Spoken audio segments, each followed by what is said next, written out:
are the Her Castle Girls. If you like videos about mindset and self-care, then what you've got to do is you've got to comment, like, and subscribe. That's it, everyone. Comment, like, and subscribe. We're trying to get to 1,000 subscribers, and with your love, we will be able to do so. Thank you so much for joining us on this week's video/podcast. This week, we are chatting with our good friend, Shashu. Shashu is a Reiki Master teacher, and she's a mentor of ours. She has been able to use her Black and Indigenous roots to really create a community of like-minded people that just enjoy their spirituality and know the power that lies within themselves to self-heal and to grow through not only their spirituality, but their mindsets as well. He is also a hairstylist who has worked in television, and she is also, let me tell you, an incredible artist within jewelry making, actually making jewelry out of crystals. That's it, and she blesses them. She does the whole thing. So when you buy a product from her, y'all, you don't understand. You are blessed with Reiki energy. Enjoy this video/podcast starting now. Sashu is someone that we got to know during the Panasonic. We got to know her and we just instantly fell in love with this woman. Yes. She is incredible. Yes. I'm so happy that we have her on our podcast today. Yes. The reason why we resonate so much with Shashu is because she is a Reiki Master teacher. So she is really our Reiki mentor. She's trained us in Reiki 1 and 2. And we've just really enjoyed her company and just enjoy being around her. So Shashu, thank you so much for joining us today on It's All on. See, now I can't even talk. She's so, I know the vibe. I'm like, thank you so much for joining us on It's All Connected by Her Castle Girls. Yay! For having me. This is great. We want to know, although we already know, but we want our viewers and listeners to know, how did Sashu get here? How did you get here? As far as Reiki goes and energy healing and all that, I'd have to say I was raised by a witch, but she didn't know it. She was a hippie. My mom and my mother and father met in a school of the arts. They were married in dashikis, fist up. Bridesmaids walk down the aisle to Miles Davis, Bitches Brew with tie-dye shirts. And I am here for this. Yes. At the Church of the Shrine of the Black Madonna, like this was bound to happen, I think. Yeah. Yeah. When you look at the wedding photos, you're like, yeah. There were essential oils in the house. There were chimes. There were astrology books. There were crystals. She told people who tried to solicit things at the door, she shook her fist and slammed the door. Like that's my mom. You've met her. Yes. That's mom. She's awesome. She's a force. She is so. Yeah. She's a force. So this was bound to happen, and with my father being a musician, touring in the 70s, I was the baby at the concert in the backpack with the headphones, and we lived in LA for a bit, and then we moved back to Detroit without my father. They broke up. I came back with a baby brother, 2 weeks old, and back to Detroit, and then my mom met my stepfather, and we had the country outside of Windsor to live in, Old Castle, Ontario. And so that's where imagination started. And yeah, my Gammy's an art teacher, so that was bound to happen. I'm the artist. My middle name means from a background of artists, and I guess you grow into it, right? And then I got into hair after coming to Toronto to go to Ryerson for fashion design. That didn't work out. I was here for a year, and then I had too much pride to go back to my mom's house. And so I went to Marvell and took hair because I couldn't find my hairstylist that I found.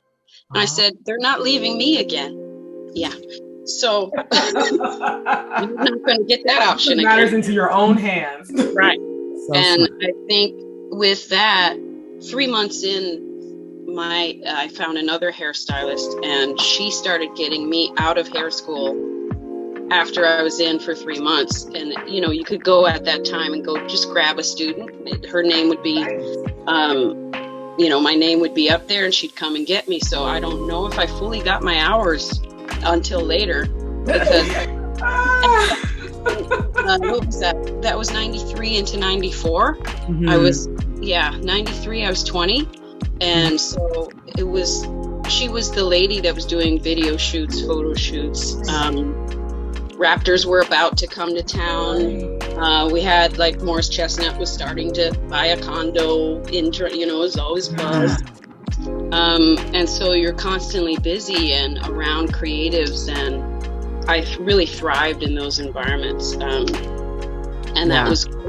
And then I had been doing hair for a long time as a mom and a wife. Yeah. And once it was time for our son, who's turning 26 in a couple of weeks. I just want everyone to know real quick too, to please watch the because Sashu does not look like a woman that has a 26-year-old son. Thank you. Now back to our regular scheduled program. She has a whole man. She has a whole like man. With a whole beard and everything. Yeah. Doesn't look like. So when Justice was looking for somewhere to go post-secondary, I said, let's, you know, pay the first year and you can take care of it from there. And, you know, I started looking at these courses and I was like, if you don't want to go, I'll go and take your place, eh? Because there's some courses I was like, you know, after doing hair for 20 something years, you're like, there's always been some things I've been interested in but didn't pursue. Mm-hmm.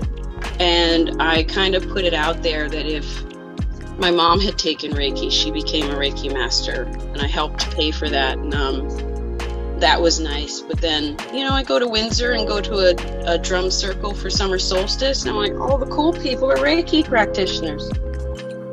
You know, my mom was like, her. I'm like, but I was meeting them everywhere. I'd go buy a crystal, and the lady is glowing. She's like, come to my home, and she's gifting me 3 more, you know, and she's got crystal grids all over her house, and she's like, I could teach you, you know, and then she Reiki'd my stone before I left. Mm-hmm. And this was how I had like a physical interaction with Reiki, not just seeing energy come off of people. Right. That had already been happening, but to see, she had me hold the crystal, she Reiki'd the crystal, and then put my hand over, and it felt like something was pushing my hand. And I was like, I want to learn the force. Right? Whatever that was. You know, your mind is just buzzing after that. You're like, how can I be down? Like, I was being surrounded by anyone I met that I thought was cool at that time or had a great vibe had at least taken Reiki too. So I was like, okay. And I think I was pretty resistant up until then, which means it didn't work out some past lifetime. Right? That usually, we're not talking about that this time. I think I came this time to heal that, you know? Yeah. Yeah, right? Because lots of us have persecution issues or, what's it called? We vowed not to say it anymore. Imposter syndrome. Yes. Right? We've got lots of things going on, and we brought it here because everyone's looking at it. It's like, why would you even have those thoughts? You're like, well, they're here. You know what I mean? Can't get rid of them. So, you know, some things we brought with us to heal, right? Yes. And so I asked after that summer solstice drum circle, make it easy, effortless, affordable, and near my house, please. And I'll take it. You know? Yeah. You know, I used to challenge spirit that way. Well, show me something. You know? Well, make it all of those things and I'll go. You know? Exactly. And so they made it a friend of a friend's house, and it was around the corner, and it was affordable, and it was in their living room, and I was like, on a Sunday, I was like, bet. Easy. Nice. And that was 2016. Mm-hmm. Yeah. And I had already taken the Andara course and realized everyone in that class was a Reiki practitioner already. And I was like, maybe I should get into this. And my Reiki teacher then, I think she moved Reiki level 2 to her home, which was like 10 hours away. And I was like, no, I'm good. Let me find somewhere else. So I went with my mom's Reiki Master teacher in Windsor, and that worked because Gammy and Grandpa can watch my daughter at the time, right? That worked out. And, you know, I was the one in class who was like, if the teacher said, you could take Reiki too, you know, after this amount of time, I was like, so is that booked or can I sign up now? You know, I was like, let's speed this along, because it came really easily. Once I booked, then everything started falling into place. It's like that amount ended up in my account and I sent it to the teacher. It's like, you already wanted to kick beef. It was time to kick beef for the class anyway. You know, it was like all falling into place. And, you know, I used to listen to spirit before it because it presents itself in my body. It's like, don't go, or don't do this, or yes, do this, you know, the yes or the no, and from the gut. And so it just kept falling into place. And I was like, so when's Reiki 3 and teacher grade? All right. Right. And I find that, but after that, learning teacher, I kind of became hesitant because yes, I was the Black person or Black and Indigenous person in each class. And there was a challenge from someone every time. Someone's usually the same age and usually white. Like, we have to compare ourselves to each other. Yeah. Your experience must be like mine. You know, it was coming from that. And it was like, wait, don't we all have gifts? Like, it's okay, you know? Right. And I realized that I was holding on to, I can't be a Reiki Master teacher unless I'm doing things like my Reiki Master teacher. I should have my own store. I should have my own this, and I should have, because I'm not going to have somewhere to teach. Like, I don't know why I told myself that. Right. And then I started doing hair for television. And so kind of went to the wayside, or Reiki did, for a second. And then the pandemic hit. And I think I slept for 3 weeks because I was doing everything. Exhaustion. Yeah. It was during the pandemic I realized, oh, there's a space available I can take over for 3 days a week. Awesome. And, you know, for Reiki, and I can do hair part-time, which was what I wanted to start doing after 28 years. And that happened during the pandemic. Like, if you think back, I've had businesses in the past, and you know, during a recession, they're like, don't do it, right? Yeah. So you lose your business. And sure enough, I did. Right? But I find that once I'm in alignment, and this goes for everybody, once you're in alignment, it's like you let source know, and it all falls into place. They're just waiting for the signal because you have all these options. You know, back in the day, it'd be like, you have to. Don't do that and do that. And now you have all these options. It's like, what do you resonate with best? You know, it's like we've got to test ourselves sometimes. Like, what feels best? What feels right for now? Because, you know, that's another thing we're dealing with now. Like, should I stay here forever? You know, should I stay here for a year or whatever? It's like, maybe we should be in the now moment and just enjoy it while we're here. Right. Yeah. I don't know. Last year, I finally called the Canadian Reiki Association. I was already a member, and I was like, for some reason in my head, I told myself this is hard. And so the lady that runs it answered the phone, and she said, hey, Shashu, like, she knew it was me. Wow. Like, I know your picture. Looking around like, how does she know it was me on the phone? So she's like, you're the only one with a picture like that. And who else is named Shashu? So yeah, I've been waiting for you to call. I'm like, okay, look here. There we go. It's like this, looking up at the sky like, excuse me. And she just took me through the steps, and then, you know, you submit your outline, and they say, go for it, you know. And so you guys were my first students in my first cohort, and I truly honor you for coming, because you guys made it so easy. I didn't have to over-explain anything, which I'm open to, but you guys were like, yeah.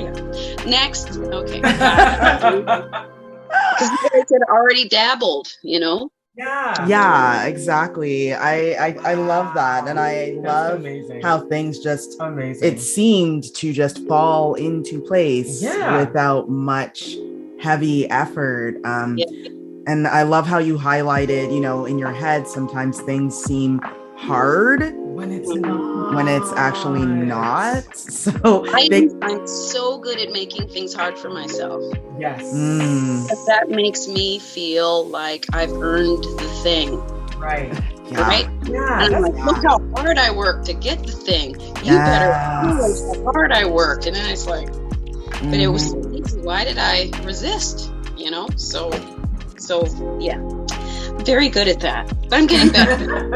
Shashu, in your opinion, because you did speak a bit about this, about healing, but why do you think it is so difficult for people to take that step into therapy or, healing practices and just kind of taking care of themselves? What's that obstacle that is stopping people from doing that? Well, I've been seeing a lot of this week, in the last couple of weeks with clients and people who are just waking up. Right. Yeah. To what's really going down, not woke, but waking up. Yeah. Right. Like to talk about the solar flares and CMEs and ascension symptoms and things like this. When you're just waking up, you're seeing it as a bad thing. You're seeing everything is like, oh God, now this. Everything is a dread. Instead of, welcome. I've had tinnitus, quote unquote, for 6 years. You know what I mean? Spirit talking, that may be, you might need to listen to your body. Perhaps you're getting a lot of resistance. And I find people are trying to keep trucking. Yeah. You keep moving forward, keep hustling and grinding, and that is anti-productive. Like our bodies, our spirits won't let us. I don't know if you've noticed. The harder I work, the less money I have. Right. Exactly. And I'm not saying take a nap and money rolls in, but take a nap. When you need it. Listen to your body. Yeah, you need to close your eyes. You need to be one with your breath. You need to be in the now moment from time to time. It's not going to take away from this thing, that you're doing. And that resistance, to expand on that resistance I'm seeing with people, and I've been there, where it's like, you have to have been backed up against a wall and say, okay, here, God, take it. And then God will speak. No problem. Right? But we were trying to do it for universe. We were trying to do it for spirit. And spirit was like, can I get the permission yet? Or what? Are you going to do it all? You know what I mean? And I find many people are just waking up to the fact that it is ease and grace. It can be easier. The path of least resistance is real, right? It's really interesting how if I keep doing things that resonate with my highest,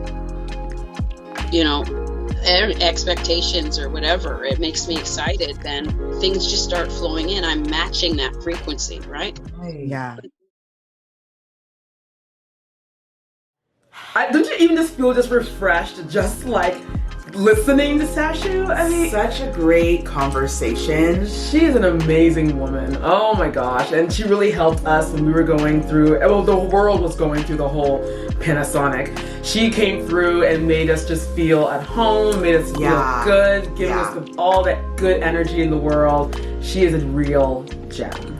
She is a real gem, and we're so glad that we were able to share with you a bit about Shashu. To catch the entire conversation, be sure to check out our podcast. It's all connected by Her Castle Girls. You can find all of the different ways you can listen to the podcast through anchor.fm/hercastle. We are everywhere. We are everywhere. We're on like 7 different. We are available on Apple Podcasts, Spotify, Google, and all the others. Exactly. So, again, if you like videos like these, like, comment, and subscribe. And thanks for joining us this week. Thank you so much, everyone. We will see you again with another video. Until then, bye!